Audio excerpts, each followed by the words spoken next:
So, you guys have been following for a while now. About just over a year ago, I quit my full-time job. Mainly because of a tour with Mr. Tumble. So, let's get into the story.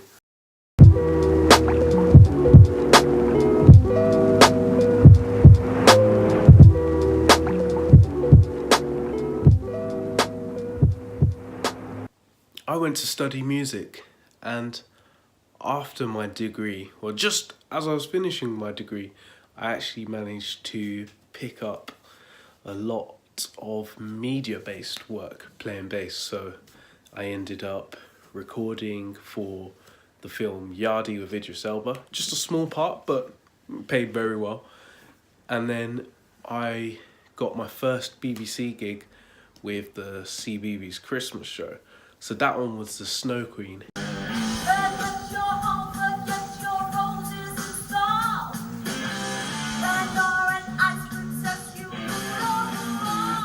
But that was my first gig, and that was straight out of uni. And off the back of that, I got offered a job working in the admin and sort of like admin and sales for ACM for where I studied, and I took it up, and it was great. So I'm on a roll at this point. I've just graduated at this point of getting this job. When I got the BBC work, I hadn't even graduated yet. I'd finished all the submissions, but graduation hadn't even taken place. So I kind of fell on a winning streak, a serious winning streak in that sense. I had more than enough income than I ever need. Not that I ever need, but I had more than enough to survive. Getting offered that 9 to 5 took me to a point where I'm just turned 20 and I've got more income than I need. Like, I'm comfy. I was saving 500-600 a month, and that's a lot. The thing you do when you're a 20-year-old and you get your first decent paying job, you go out and buy a car, don't you? So that was me. I bought not a brand new car, but I spent more than I needed to. I spent about 17k, and I could have done 6 or 8 and got just as worthy an upgrade, really. So that was my Peugeot RCZ, which I've now swapped for an Audi A4, but that's beyond the point. That RCZ was fun, man. It was a fun car. Yeah. But long story short, at the time it was fine. Like, it was a calculated decision. It wasn't a smart decision, but it was a decision I'd equated for, and I could afford it. But anyway, so the whole idea of taking this job was that I should still have the flexibility to do the music in and around that 9 to 5, you know? I should be able to still take those gigs, still get to rehearsals. It should have finished early enough for me to get onto that stuff. But yeah, I was just out here trying to make it work, trying to make it all add up, get the jobs in. And I was doing it, but it was tiring. It was draining stuff. And I got to a tipping point where I got a call through, or an email through, from Justin Fletcher's team, Mr. Tumble. And yeah, we worked together on that first CBeebies production. And he sent an email saying, yeah, I want you to come on tour with me, basically. So I'm getting this email, and I'm sitting at my desk at my office, and I'm someone that can't sit still. Like, if I sit in the same spot for hours on end, I was the person walking around the office. I was taking any excuse I can to just get up, like whether that was making a drink or something. Like, I just needed to be moving. And I got that email through sitting at my desk, and it was a month-long tour. So I go speak to my boss. I speak to my boss and I'm like, you know what, this has come through. Yeah, it's a month-long tour. What are my options? And we looked at it, and long story short, I could have basically, we came to two routes. I could take the month off holiday, and then I wouldn't be able to have any holiday off for the rest of the year. Okay?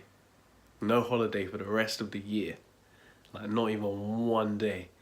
Which, so that was one option. So I could have done the tour and taken it from there.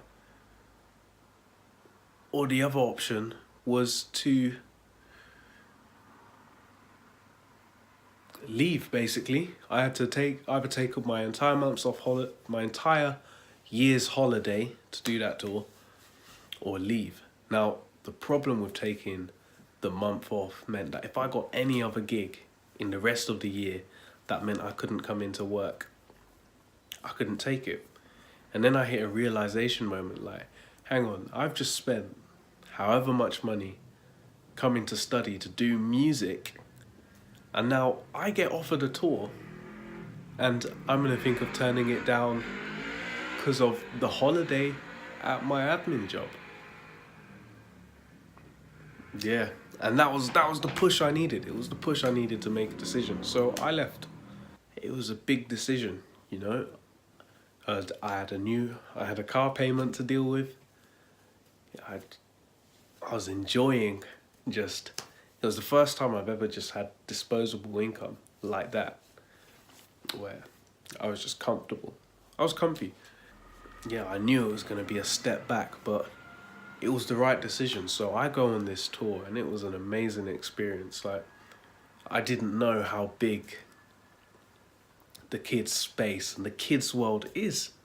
Like, I got a taste of it with the first BBC production, but actually going on the road with Justin, Mr. Tumble, and seeing the fans, like, you would have thought he is an A-list celebrity in that space.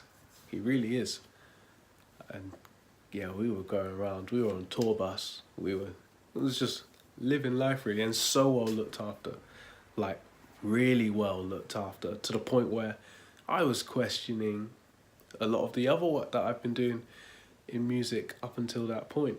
It's like, clearly, this sort of working with people from the media space, certainly with the BBC and a team like Justin's, like, that, you're just so well treated and well respected, and that's something I'll always be grateful for. I'll never take for granted. But I get back from that tour. We go on tour for a month around the UK on a tour bus, and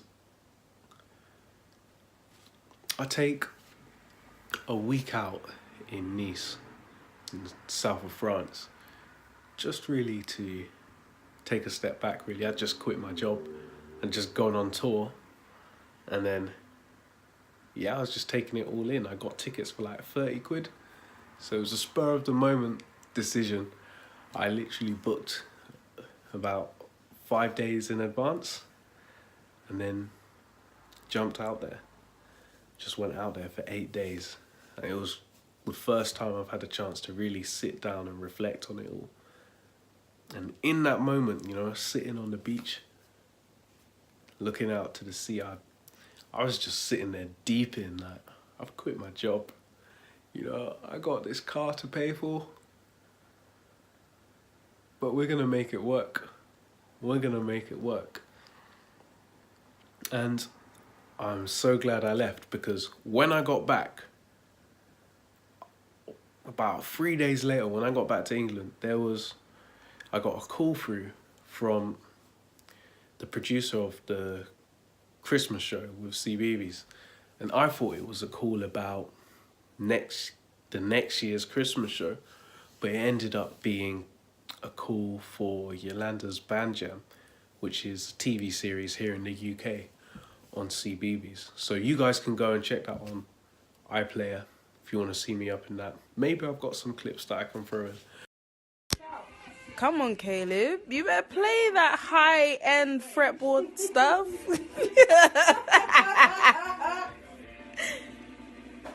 Face.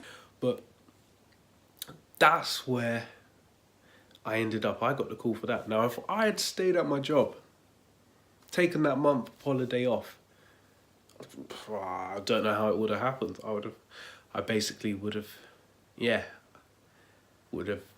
been told I can't do it by work and have to quit again anyway, or owe the company a load of hours, and this just wasn't the route I was looking to go down at all. So I got that gig straight after, and you know, you get really good months and you get hard months. You get hard months where you grafting to make sure ends meet, and then you get other months where you need to just pull it all together, you got more than you know what to do with. But I've learnt now to save that. Yeah, so if you're going down this music route, or any route really, because you don't know how secure your job really is. Like, I was in a fortunate position where I chose where that terminated and it didn't terminate, but it really gave me a realization moment, an epiphany moment of, you know, there is no such thing as a secure job, because you know, unless you're providing exceptional value, you need to be able to provide that value to your people, to your workplace, to the customers you're serving. Like, whatever it is you're doing, you need to be able to provide that value. And ultimately, long term, we'll get paid for the value we provide, not the hours we put in or how hard we work. So my goal this year is to be less busy and more productive, provide more value. So that's another reason why I'm pushing this YouTube stuff more. I want to go in depth with it more. I need ideas for stuff. I'm looking to build a team around it as well. So if you guys know anyone if you're a video editor and this stuff is not fancy put together, because that is not me. That is not me. I don't have those skills, but I put out the content because you guys appreciate it. But if you want to help me out with my video production, so drop me a message. We can sort something. If you want to get involved, like, I'm thinking about doing some interviews. Interviews and chats with musicians in the industry, because I know it's stuff that people want to hear, and that you guys want to hear the real talk, not just what it's like to be on tour or fly around the world, that kind of thing, which I've only had a limited experience of, not more the touring and less flying all over. But you know what it actually takes to build a career in this industry. So I'm gonna get some older heads on, the OGs in the industry. I'm gonna get some new and current cats in it. It will be an interesting conversation. I don't really know what the point of this video is, really. I guess it's more to live life without regrets. If you get a chance to speak to an older individual, ask them about what they wish they wanted to do with their lives, or if they're happy with their accomplishments, and you will see when they start talking about certain regrets, you'll see the pain in their eyes. And I was fortunate enough to hear some of these conversations at a younger age to know that I don't want to live my life with big regrets. So that's kind of one of the ways I operate these days. When I've got a tough decision between two pathways, which one am I going to look back on in 5, 10, 20 years time and go, you know what, I really wish I went the other way. And that definitely would have happened if I stayed and my job. I would have been comfortable now, but again, like the impact I've been able to have in this short time since quitting compared to what I could have done whilst being there is crazy, you know? It's like, I know a lot of people look down on the kids' space, but it's massive. It is absolutely massive. And they don't stay 3 to 7 forever. They grow up into be the people that you and I are gonna have to work with. You know, that was us. That was us. We were there at one point. And for me to be able to be a person that perhaps they can look at and see and go, you know, I can be that. You know, I can get to that place. That's important to me, because especially me being a person of color, I didn't see many people of color on TV or big in the media that weren't villains or criminals in the movies and that kind of thing. And that's often what we're seeing over here in the UK on the news. And I'm gonna assume from what I see on social media, it's the same way in the States right now. So just really, I'm passionate about changing the narrative there. And it's like, when I went on tour with Justin, I had a parent come up to me at the meet and greet who was saying, you know, my son was watching and he says, I want to play guitar when I go back to school. And she asked him, which guitar do you want to play? Because obviously I'm playing bass and there's electric guitar on stage as well. He starts jumping up and down. She says he starts jumping up and down and pointing at that one. And that one was me. And that was a crazy moment for me. Like, that made the whole tour worthwhile. The tour was great as it is, but knowing in that moment that, you know, that's someone's future, you know, looking up, being like, yeah, I wanna be like that. That was a big moment. Like, it's just bigger than the music for me. It's bigger than the music. It's more like impact and helping and inspiring the next generation, so we can win. Or we're gonna win. Musicians, music students, whatever it is. You don't have to be a musician for this, really. One key takeaway: don't buy a new car, and save. Save your money. Save your money. Put it away. But whether you put away 10%, pay yourself first. You know what? One thing I did recently that has helped me save a lot is I've got an app called Plum, and it's like a Facebook Messenger app, and it automatically saves for you. So I don't even have to touch it. I just look at my account in a month's time. I don't even realize that. I don't notice the saving disappearing, but it takes away that painful element of decision of, you know, shall I save this? Shall I put this aside? It does it for you. So you actually save. And when I look back and I saw how easy it was to save like a couple £100 in a short space of time, when I thought I couldn't even save that money, it was crazy.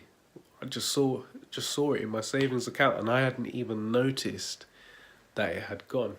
So I'll probably put a link to Plum in the description below where you can sign up to that. And that will be an affiliate link, so you'll be supporting me if you sign up. It's free to sign up to the platform. You can just sign up and link it to your bank account. And it also does updates like how much you've spent in the 7-day. It's like a chatbot service, so you just send it a message like saving. You can file your money away. Keeps it nice and safe. But guys, this is it. This is the journey, you know. Again, this is the journey that I'm walking through. And it's not always fun and games. A lot of the time it's not fun and games. So I want to take you guys on this journey into quote unquote making it. You know, I'm going down a slightly different pathway to a lot of other musicians. So I'll let you know how it all plays out. If you got any value in this talk, in these videos, in my past videos, like the video, subscribe to the video. We are going to be pumping out more content in understanding the basics, the foundations of music, and then like there's going to be more licks coming, you know, more vocabulary for bass, and just more general tips in, you know, how we can make this work for us as musicians. So keep posted.